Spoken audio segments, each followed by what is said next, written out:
मांडवे जी ने कहा है कल कि जो सासवड़ में स्पर्धा होने वाली है वो अधिकृत नहीं है। अच्छा, दिक्कत तो ये बैठे हैं, देखो आप ये जो रहे हैं, अगर वो कह रहे हैं कि अधिकृत नहीं है तो अधिकृत का मतलब तो उनसे आप पूछें कि अधिकृत होता क्या है। अधिकृत क्या है? अधिकृत उसके पास ही है जिसके पास में एफिलेशन है। अगर आपके पास में एफिलेशन इंडिया बॉडी की है और वो इंडिया बॉडी केवल मैट पे कुश्ती करा सकती है, तो आपके पास तो खुद ही एफिलेशन नहीं है मिट्टी पे कराने की।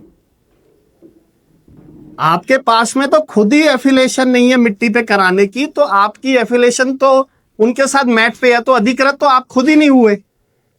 ये केवल और केवल जो केसरी वर्ल्ड है, केवल और केवल जो केसरी वर्ल्ड है वो इंडियन स्टाइल के साथ जुड़ा हुआ वर्ल्ड है। आप वेबसाइट पे देख सकते हैं, आप किसी पे भी देख सकते हैं। ये मैं ट्रेडमार्क के कुछ पेपर लेके आया हूं आप लोगों को सामने, कि आप लोग इस पे क्लैरिफाई हो। ये जो है ये हिंद केसरी का है, हिंद केसरी टाइटल। उसके बाद में भारत केसरी टाइटल। जो ये कह रहे हैं ना, उसके बाद में उसके एक बार उसने इंडियन स्टाइल के मैट वाले ने कराने की कोशिश की थी और उसपे 3 लाख। आप एक बात बताऊं कि 2018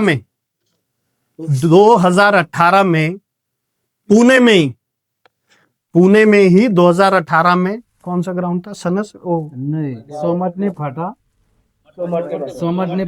वो वहां पर एक बहुत ही नाटकीय ढंग से हिंद केसरी कराने जा रहे थे, तो हमने हाई कोर्ट में अपील करी और हाई कोर्ट ने उनको अभी की डेट में 3 लाख रुपए का जुर्माना लगाया। मॅट वाल्यांचं जो इंडिया की फेडरेशन है, मैट वाली रेसलिंग फेडरेशन ऑफ इंडिया पे। आप एक बात बताओ, जब इंडिया की बॉडी को केसरी वर्ल्ड यूज करने की अनुमति नहीं है, वो आपको कैसे दे देगा? म्हणजे त्यांची वरची संस्था जब उनके पास में खुद ही नहीं है तो वो दूसरे को कैसे दे देगा? अभी वो महाराष्ट्र केसरी कुश्ती करा रहे हैं, तो उनसे आपने कुछ सवाल किया? ज्यांनी तुम्हाला सांगितलंय सासवडची ही स्पर्धा अधिकृत नाहीये, त्यांनीच अहिल्यानगरच्या स्पर्धेमध्ये ऍप्लिकेशन मागितलं होतं आणि रॉयल्टी देऊ केली होती, परंतु आपण रॉयल्टी घेतलेली नाहीये. फक्त आपण त्यांना सांगितलं की आमचा फक्त तिथे बोर्ड लावा म्हणून. ज्यांनी सांगितलं आपल्याकडे होणार नाही त्यांनीच गेल्या वर्षी माती संघटनेकडून आमच्याकडून अहिल्यानगरची परमिशन घेतली. त्याच्यामुळे त्यांची स्पर्धा त्यावर्षी महाराष्ट्र केसरी झाली. आपल्या इथं महाराष्ट्रात सध्या 3 एका त्या मॅचच्या 3 संस्था झालेल्या आहेत. त्याच्यामुळे हा सगळा गोंधळ थांबवा म्हणून आम्ही आता महाराष्ट्र राज्य भारतीय शैलीने असा निर्णय घेतलाय की इथपासून फक्त मातीवरच स्पर्धा होईल, म्हणजे हा झालेला सगळा गोंधळ थांबेल आणि आमची एकच महाराष्ट्र केसरी, महाराष्ट्रात एकच महाराष्ट्र केसरी, ती बी मान्यता प्राप्त मातीवर होईल. आणि त्याचं अजून दुसरं काम हे की आता ही जी भारतीय शैली कुस्ती संघ आहे याला UWW जागतिक संघटनेची मान्यता मिळाली. त्याच्यामुळे आता हे आपल्या महाराष्ट्रीयन मातीच्या कुस्तीला जगाची दारं उघडलेली गेली आणि आता महाराष्ट्राची कुस्ती मातीची इंडियामध्ये बी टॉप आहे, तशीच ती जगात टॉप व्हावी. ह्याच्या पुढे नंतर एशिया केसरी, वर्ल्ड केसरी या इंडियन स्टाईलच्या माध्यमातून होणार आहे. त्याच्यासाठी आपली महाराष्ट्राची इथून टीम गेलेली पाहिजे इंडियाला. त्यामुळे आपण सध्या सेपरेट मातीची कुस्ती काय झाले, महाराष्ट्र केसरी निवड चाचणी स्पर्धा बाबत तुम्हाला माहिती चालू झालं. त्यात असं म्हटलं जातं की तुमच्याकडे जे खेळणार आहेत खेळाडू यांना जे शासकीय नोकरी असेल किंवा इतर काय असेल तर खेळून सहभागी होता येणार नाही किंवा त्यांना नोटिसा बजावल्या जाणार, असंही चर्चा आहे. बरोबर. आता महाराष्ट्र केसरी आतापर्यंत जे झालेले आहेत त्यांना 15,000 रुपये पेन्शन मिळते, परंतु गेले 3 वर्ष जे काय महाराष्ट्र केसरी पैलवान झालेले आहे त्यांना विचारा तुम्हाला पेन्शन मिळते का, कारण त्या देखील त्या 3 स्पर्धा या अधिकृत झालेल्या नाही. तेच विचार, कारण ते पण राज्य ऑलिम्पिक संघटनेचं नाव लावतात, कुस्तीवीर संघाचं नाव लावतात. जेव्हा भारतीय शैली कुस्ती संघटनेने त्यांना मान्य दिली होती, परंतु आता भारतीय शैली कुस्ती संघटनेच्या लक्षात असं आलंय की याच्यामध्ये तुफळी निर्माण झालेली आहे आणि आतापर्यंत आपण यांना अपिलेशन द्यायचो तेव्हा हे टायटल लावायचे. आता आमचं आम्ही अपिलेशन काढून घेतलेलं आहे, मला वाटतं 2021ला अपिलेशन काढून घेतल्यामुळं आता आम्ही आमची सेपरेट महाराष्ट्र केसरी स्पर्धा हे टायटल मातीवरची या स्पर्धेत आपण बक्षीस जाहीर केली, त्यातली जी गदा देणार आहे ती कोणाच्या नावे आहे, काय संघटना देणार आहे? ती गदा संघटनेच्या नावे स्वतः संघटना हा सध्या तरी स्वतः संघटना देणार आहे. नाहीये त्याच्यात. हा त्याच्यानंतर कोण दानशूर व्यक्ती आली तर हे करता येईल. सर अभी की जो है तो इसमें ऐसा क्या गेम चेंजर ट्विस्ट है या स्ट्रेटेजी है कि नेक्स्ट जो जनरेशन रहेगी कुश्ती की कि उनको लगे हाँ इस साल से एक्चुअली कुश्ती स्पर्धा चालू हुई है या हमारे लिए वो अच्छी है? देखिए सबसे पहले तो है ना, जो पहलवानों को जो एक्सपोजर होता है, हम ये कभी नहीं कहते हैं कि आप कंपटीशन नहीं लड़ो. जितने कंपटीशन होंगे उतना पहलवानों को एक्सपोजर मिलेगा. जितने भी कंपटीशन पहलवान लड़ेगा उतना ज़्यादा उसका मनोबल बढ़ता है, एक कॉन्फिडेंस आता है. और जबकि बच्चा जो बाहर निकलता है ना, तो आप ये देखेंगे कि उसके कॉन्फिडेंस में कितना इजाफा होता है. और सबसे बड़ी बात कि ये जो हमारी संस्था है जो महाराष्ट्र केसरी करा रही है, आपकी बात महाराष्ट्र राज्य भारतीय शैली कुश्ती संघ जो ये करा रही है, इसके बाद में क्या है कि हमारा हिंद केसरी होने वाला है. उसके बाद में हमारा एशिया केसरी की भी हम प्लानिंग में है, वर्ल्ड केसरी की भी प्लानिंग में है. तो उन बच्चों को एक एक्सपोजर मिलेगा, क्योंकि आपके साथ में अब यूनाइटेड वर्ल्ड रेसलिंग UWW के आप अम्ब्रेला मेंबर हैं, उनके एफिलेटेड यूनिट है, और आप उनके साथ में आज 90 कंट्रीज आपकी भारतीय शैली कुश्ती में पार्टिसिपेट करती हैं. इंडियन स्टाइल कुश्ती एकमात्र ऐसा खेल है जिसको यूनाइटेड वर्ल्ड रेसलिंग ने अपने अम्ब्रेला के साथ में इंडियन कुश्ती के नाम से दर्ज किया है.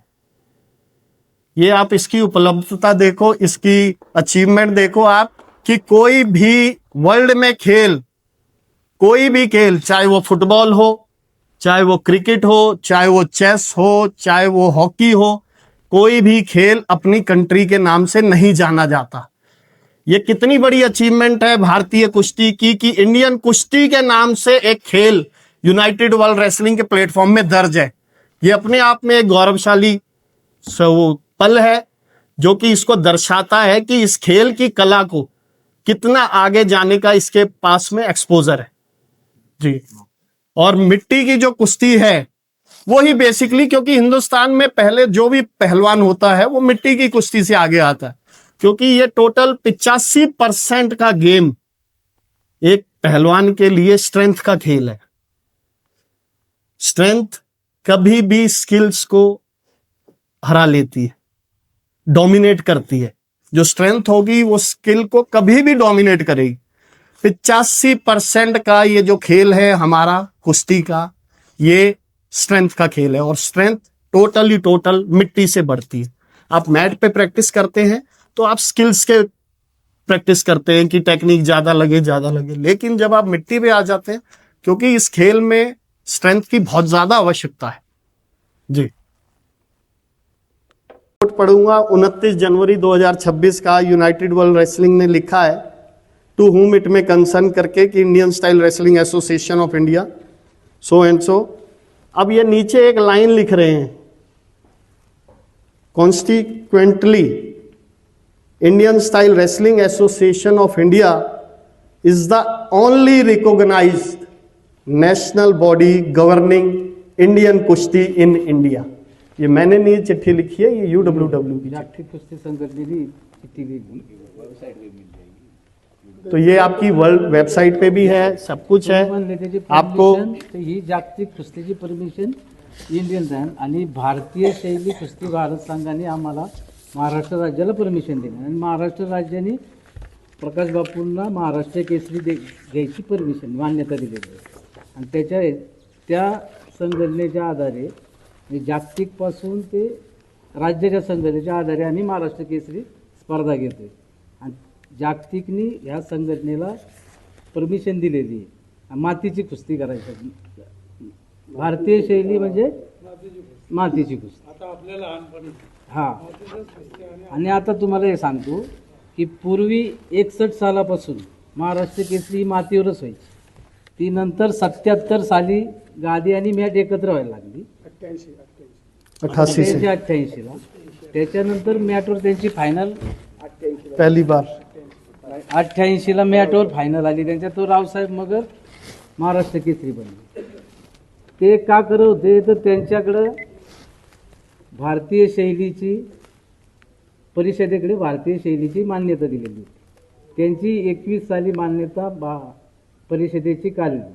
त्याच्यानंतर ती आमच्याकडे म्हणजे महाराष्ट्र राज्य भारतीय शैली कुस्ती संघटना, मी सचिव या नात्याने बोलते, आमच्याकडे आता आम्ही असं गेल्या वर्षी जी त्यांनी घेतली त्यावेळेस तुम्ही जे म्हणले सचिवांनी आम्हाला विचारलं होतं की आमच्याकडे त्यांना इंडियन स्टाईल रेसलिंग असोसिएशन त्यांना पत्र पाठवले की तुम्ही मातीची कुस्ती घेऊ शकत नाही, तुमची मान्यता काढलेली आहे परिषदेची. मग त्याच्यानंतर त्यांनी आम्हाला विचारलं तर आम्ही म्हणलं हे सगळ्या जे गोंधळ चाललेला आहे 2-2 संघटना थांबल. त्यांनी सांगितलं तर मॅचचे आम्हाला मिळेल, त्यांना आम्ही सपोर्ट केला. आता ह्या वर्षी त्यांच्या एक संघटनेच्या 3 संघटना झाल्या. 3 संघटना त्या मॅटवरच आहेत. आमची मातीची एकच संघटना आहे, ती आत्तापर्यंत चालल्यात. मग आम्ही असा निर्णय घेतला आहे की यावर्षी आम्ही आमची मातीवर सेपरेट फक्त मातीची महाराष्ट्र केसरी घेणार, जे की मातीची आम्हाला त्याची इंडियनपासून परमिशन आहे महाराष्ट्र केसरी या शब्दाची, त्याच्यात आम्ही घेतोय. हे महाराष्ट्र राज्य कुस्ती परिषद आणि भारतीय शैलीची कुस्ती संघटना यांच्यामध्ये अंडरस्टँडिंग होतं, म्हणून ॲप्लिकेशन दिल्यामुळं आत्तापर्यंत म्हणजे मी 1980 पासून मी कुस्ती खेळतोय. महाराष्ट्र राज्याचे मी 14 अधिवेशने खेळलेलो आहे. आज सांगाय माझ्याही लक्षात नाही आलं, माणिक भाऊच्या लक्षात आलं काय मला माहीत नाही पवार साहेबांच्या, पण आम्हाला माहीत नव्हतं. परंतु जेव्हा मी काल त्या बोर्डवरती पाहिलं की संलग्न भारतीय शैली कुस्ती संघटना असून मला म्हणजे की मला 48 वर्ष लागले मला की हे चित्र पाहिलं. हां, तर हे कसं आहे की भारतीय शैली कुस्ती संघटना आणि महाराष्ट्र राज्य कुस्ती परिषद यांच्यामध्ये समन्वय असल्यामुळं महाराष्ट्र राज्य भारतीय शैली कुस्ती संघटनेची महाराष्ट्र राज्य संलग्नता ही संघटना नव्हती. परंतु आत्ता जे नानांनी सांगितलं की हा जो गोंधळ चाललेला आहे, शेवटी आम्हाला हा पर्याय घ्यावा लागला की आता सेपरेट आपली भारतीय शैली कुस्ती संघटनेची महाराष्ट्र राज्य भारतीय शैली कुस्ती संघटना आपल्याला त्याची आपल्याला ही स्पर्धा आयोजित करावी लागणार आहे.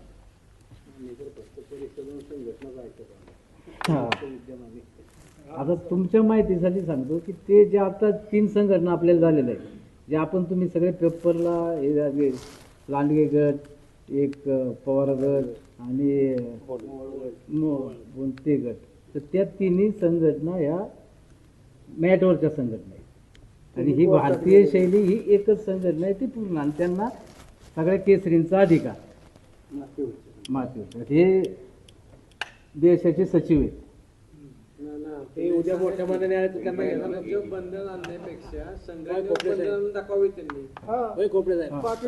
मोठ्या मनाने आले तुमच्याकडे तुम्ही घेणार का पदराखाली त्यांना? म्हणजे ना आम्ही त्यांना घेणार, पण आम्ही आमची महाराष्ट्र केसरी आमच्या संघटनेत आम्ही हे कुठे बी खेळू शकतो ना. महाराष्ट्राचे खावडे निघालाय उतरला खाली कुस्ती केली.